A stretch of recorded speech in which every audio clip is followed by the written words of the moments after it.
basically all of the things we have as families, all the tools that we have to raise children, like 99% of them are designed around the individual, right? Like schools are not designed to educate siblings together, but kids in same age groups. Sports are not designed to compete as a sibling group against other sibling groups. It's always breaking down the individual. Virtually every ministry is designed this way. Shopping is designed this way. Entertainment is designed this way. Everything we do in society now is breaks down into the individual. And one of the things that we're advocating for that is you cannot live your life as a family as a group of individuals and think that your family is going to cohere as a team. That just isn't a thing. Like your kids will start to think of themselves as individuals, and this will break the family team down. And so we need to like consider what are the things that what are the individual practices that we can just swap, exchange for team practices. This is a powerful move because in one, it really does two things at once. It sort of stops the individualism from going as far, and it replaces that with an experience of team, which really can transform the identity of a family. So we got 10 of these, and April and I are going to talk about just one that we used multiple times as our kids were growing up. And this was to swap individual sports for a family team. Most team sports are easiest to organize around same age, same gender individuals. And so are quite unfriendly for families to experience together. But with a little work, you can invest in an all family sports. Examples include martial arts, tennis, pickleball, and probably our favorite family kickball, which I'll explain, which didn't exist. We didn't know about this when our kids were younger. But April, maybe you can describe how do we do this sort of swapping individual sports for family sports? Well, when our oldest two were probably maybe 7 and 8 or 6 and 7, something like that, we started having them take tennis lessons. That was when they could still take lessons together. We found a tennis club that would do that. And then we would go to the court once or twice a week. They could practice with Jeremy.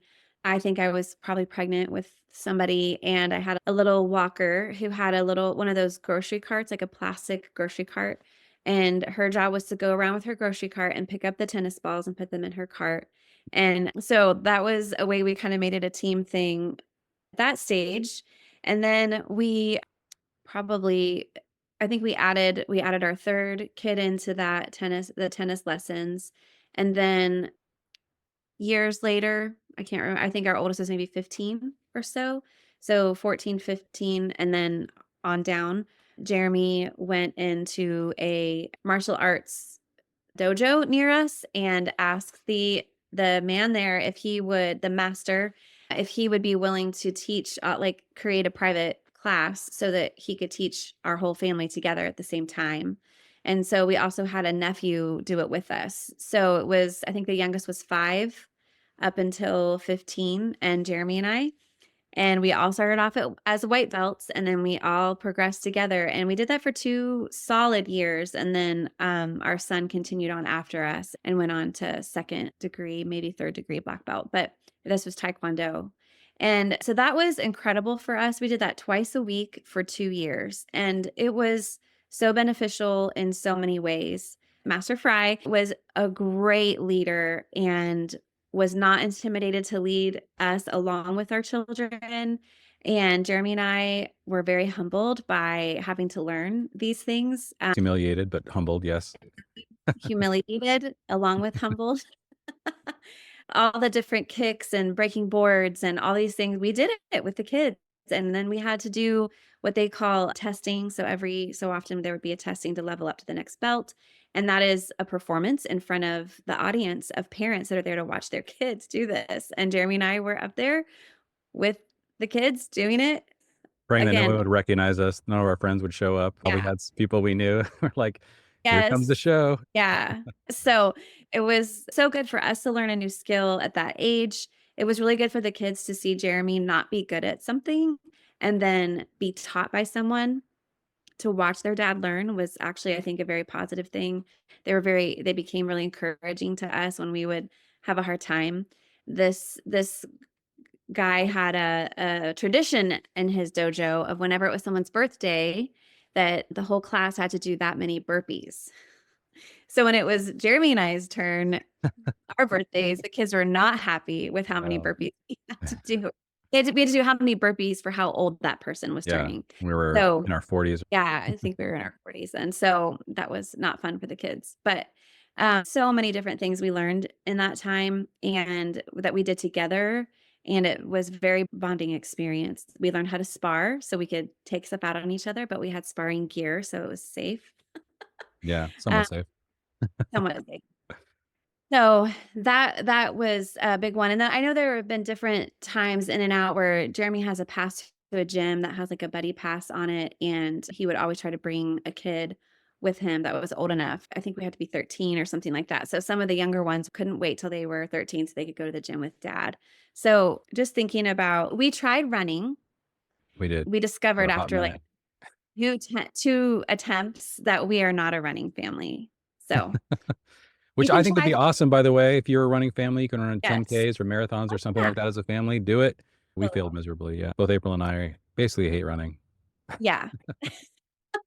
It's fun to see what this is doing with the kids. For example, last 2 of our daughters trained to do a 10K, and they did that with, like, someone who's discipling them, and so they got to do that together, and that was, like, a real victory for them. They couldn't sync up their rhythms to train together, but they did do the race together. Currently, our daughter and her fiancé have a membership at the same gym, and they work out together 3 times a week in the morning, and they take a younger sister.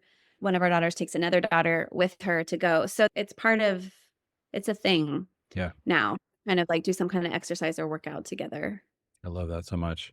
Yeah, this is an area that, again, it can be hyper individualized. And our kids did do some individual sports. Jackson had a year of football. Kelsey had a year of basketball.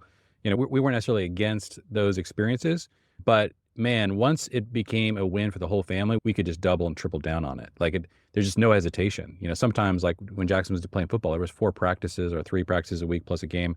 It was just overwhelming for a family of 5 kids to try to keep up with a schedule like that. But all of our kids were pretty little at the time, so it worked out. But this was massive game changer. And I think that if you're interested in that family kickball, we got some friends that are starting the league. You can go to familykickball.com. Our friend Jeremy Netting created these incredible rules. There's a whole podcast on the Family Teams podcast that I did with Jeremy. So if you want the rules of this thing, look up that podcast. It is a brilliant. It'll blow your mind if you're looking for a family team sport.